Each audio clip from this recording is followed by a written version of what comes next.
सभी को नमस्कार। ना काहू से दोस्ती, ना काहू से प्यार, नागरिकों के स्वाभिमान से भारत बने महान, भारत बने महान, भारत बने महान। आज के कार्यक्रम में तमाम साथियों को नववर्ष की हार्दिक शुभकामनाएं। पार्टी की तरफ से, पार्टी के अध्यक्ष की तरफ से और सारी टीम की तरफ से सभी को नववर्ष की हार्दिक शुभकामनाएं।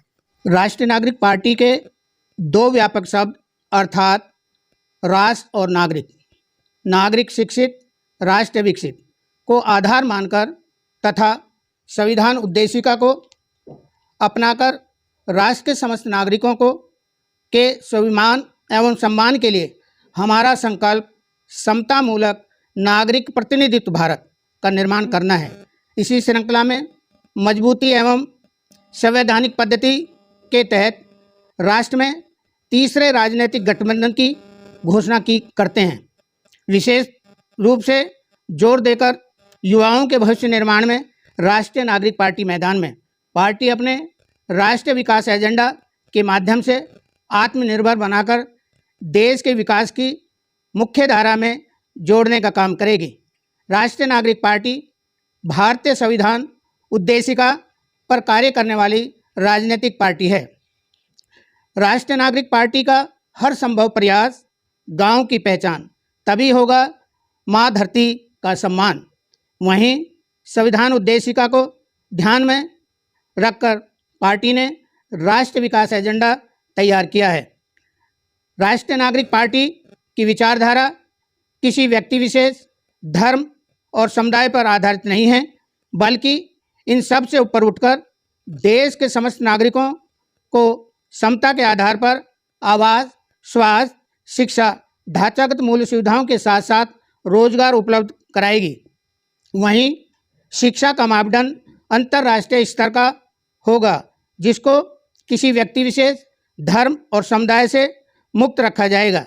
राष्ट्र में पुरुषों के साथ साथ महिलाओं और किन्नरों को पार्टी, संगठन, विधायिका, कार्यपालिका, न्यायपालिका, पत्रकारिता के साथ साथ समाज क्षेत्र में स्त्री 49%, पुरुष 49% व 2% किन्नर समाज को प्रतिनिधित्व प्रदान करना। राष्ट्र की जनसंख्या जनगणना में समस्त नागरिकों, स्त्री, पुरुष और किन्नर समाज को एक समान पहचान स्थापित करना। राष्ट्र में स्त्री पुरुष के साथ साथ किन्नर समाज के प्रत्येक किन्नर को पैतृक संपत्ति में हिस्सेदार बनाना तथा अभिभावक नाम के साथ सामाजिक न्याय प्रदान करना। राष्ट्र के लोकतंत्र को और अधिक शक्तिशाली बनाने तथा राष्ट्र के नागरिकों के प्रति जवाबदेह बनाने के लिए चुनाव एवं चयन प्रक्रिया में समानता, पारदर्शिता, स्वतंत्र एवं निष्पक्ष कराना। राष्ट्र के बाहरी एवं आंतरिक सुरक्षा के पुख्ता इंतजाम हेतु सैन्य एवं पुलिस बलों का आधुनिकीकरण तथा राज्यों की कानून व्यवस्था को दुरुस्त करना। राष्ट्र के कृषि क्षेत्र को विकसित एवं सुरक्षित रखना तथा मजदूर एवं किसानों के हित की रक्षा करना। राष्ट्र के समस्त नागरिकों, स्त्री, पुरुष और किन्नर समाज के सामाजिक, आर्थिक और राजनीतिक हितों की रक्षा करना। राष्ट्र की बढ़ती जनसंख्या का समाधान। छोटा परिवार, खुशहाल परिवार है आधार, राष्ट्र की खुशहाली प्राथमिकता होगी। इसी बागडोर को मजबूती के साथ बढ़ाते हुए एक शक्तिशाली एवं संवैधानिक पद्धति के तहत तीसरे राजनीतिक गठबंधन की घोषणा करते हैं।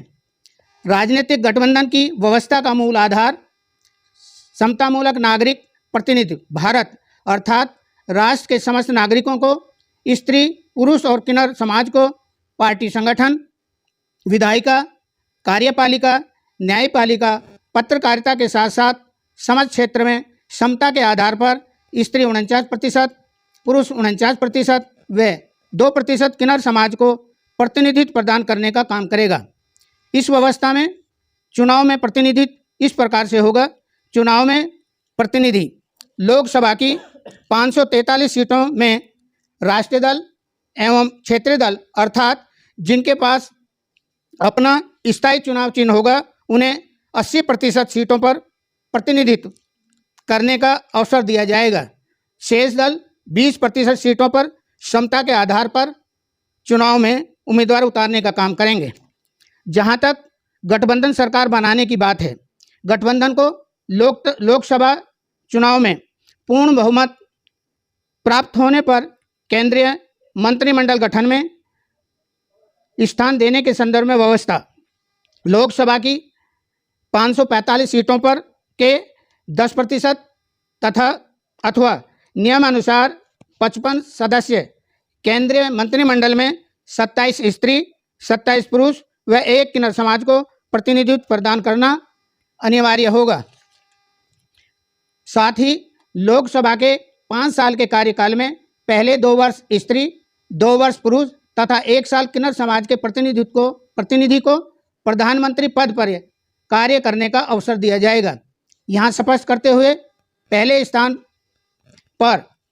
स्थान के दल का प्रधानमंत्री दूसरे दल का उप प्रधानमंत्री होगा। 2 साल बाद दूसरे स्थान के दल का प्रधानमंत्री तथा तीसरे स्थान दल का उप प्रधानमंत्री होगा। वहीं 4 साल बाद तीसरे स्थान के दल का प्रधानमंत्री तथा पहले स्थान के दल का उप प्रधानमंत्री होगा। हर प्रधानमंत्री के केंद्रीय मंत्रिमंडल में नए सांसदों को अवसर दिया जाएगा। उपरोक्त व्यवस्था में चुनाव नतीजों के अनुसार पहले 3 बड़े दलों की संख्या को ध्यान में रखकर पहले बड़े दल का प्रधानमंत्री दूसरे दल का उप प्रधानमंत्री होगा। वहीं सभी दलों की संख्या अनुसार 1 से 5 सांसद पर 1 मंत्री, 1 से 10 सांसद पर 2 मंत्री, 1 से 15 सांसद पर 3 मंत्री, 1 से 20 सांसद पर 4 मंत्री, 1 से 25 सांसद पर 5 मंत्री, इसी प्रकार की 5 सांसदों की संख्या की बढ़त पर मंत्री पद संख्या में इजाफा होगा। वहीं राज्यवार लोकसभा सीटों की संख्या अनुसार 80% में राष्ट्रीय दल एवं क्षेत्रीय दल तथा 20% में अन्य दलों को क्रमानुसार लोकसभा संसदीय निर्वाचन क्षेत्र दिए जाएंगे। सभी ऐसे दल जो राष्ट्रीय दल एवं क्षेत्रीय दल हैं उन्हें उनकी मान्यता प्राप्त क्रमबद्ध तरीके से सीटों का वितरण होगा। राष्ट्रीय नागरिक पार्टी साल 2025 में दिल्ली की 70 सीटों वाली विधानसभा के आम चुनाव में स्त्री 49%, पुरुष 49% व 2% किन्नर समाज अर्थात चुनाव में स्त्री 34 सीटों पर, पुरुष 34 सीटों पर तथा 2 सीटों पर किन्नर समाज से उम्मीदवार उतारने का काम करेगी। पार्टी को विधानसभा में पूर्ण बहुमत हासिल होने पर दिल्ली सरकार के 7 सदस्य मंत्रिमंडल गठन में 3 स्त्री 3 पुरुष तथा 1 किन्नर समाज को प्रतिनिधित्व प्रदान करना अनिवार्य होगा। साथ ही विधानसभा के 5 साल के कार्यकाल में पहले 2 वर्ष स्त्री 2 वर्ष पुरुष तथा 1 वर्ष किन्नर समाज के प्रतिनिधि को मुख्यमंत्री पद पर कार्य करने का अवसर दिया जाएगा। इसी परंपरा को आगे बढ़ाते हुए वर्ष 2029 तक लोकसभा, राज्यसभा सहित राज्यवार विधानसभा, विधान परिषद, केंद्र शासित प्रदेशों के साथ साथ स्थानीय निकायों में समतामूलक नागरिक प्रतिनिधित्व भारत स्थापित करना है। वहीं साल 2047 तक देश के समस्त नागरिकों को स्त्री, पुरुष और किन्नर समाज को समता के आधार पर आवास, स्वास्थ्य, शिक्षा, ढांचागत मूल सुविधाओं के साथ साथ रोजगार उपलब्ध कराना। वहीं शिक्षा का मापदंड अंतर्राष्ट्रीय स्तर का स्थापित करना, जिसको व्यक्ति विशेष, धर्म और समुदाय से मुक्त रखना है। इसके साथ ही विधायिका, कार्यपालिका, न्यायपालिका, पत्रकारिता के साथ साथ समाज क्षेत्र में स्त्री 49%, पुरुष 49% व 2% किन्नर समाज को समतामूलक नागरिक प्रतिनिधित्व भारत स्थापित करने का लक्ष्य प्राप्त करना है। भारत के शक्तिशाली लोकतांत्रिक गणराज्य का तिरंगा फहराते हुए 20 प्रमुख पूर्ण विकसित देश की परिकल्पना करते हैं। विकल्प आपके पास, वोट आपकी, सोच आपकी, निर्णय आपका। जय नागरिक, जय भारत।